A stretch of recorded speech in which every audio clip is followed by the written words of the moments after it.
Смислено сценарио за затворање на Евростандард банка правено со месеци наназад, за кое биле информирани луѓе блиски до Народната банка кои навреме си ги повлекле парите. Со вакви обвинувања 2 дена по затворањето на банката излезе сопственикот Трифун Костовски. Обвини дека тоа е избрзана одлука на Народната банка поради некомпетентноста и незрелоста на раководството на банката начело со гувернерката Бежовска. Не сака да шпекулира кој го смислил сценариото, ниту кои се луѓето кои навреме си ги повлекле парите. Секој човек кој што и малце размислува, ќе свати една работа.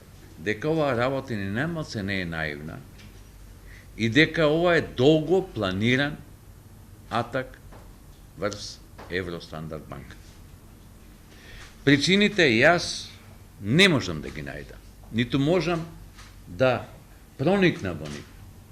За таквото однесување на Народна банка, бидејќи и во Законот за Народна банка постојат пасоси во какви ситуации и Народна банка може да помогне на конкретните банки за избегување од кризна ситуација.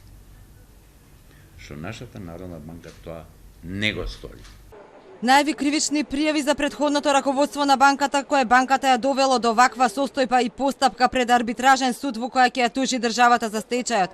Рече правдата ќе ја бара надвор од државата. Неговиот син Коста Костовски рече дека Народната банка знаела за потенцијалниот инвеститор од странство, но сепак се одлучила да стави клуч на вратата на банката. Народна банка може да интервенира или евентуално да носи администрација.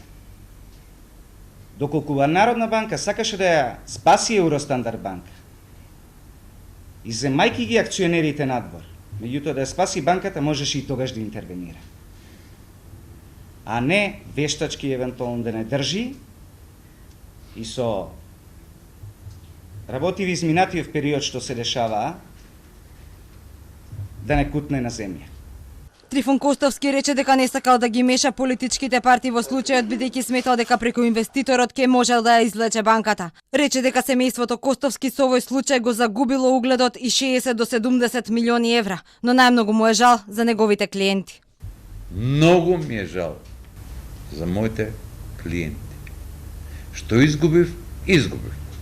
Гол сум се родил, гол ќе си одам.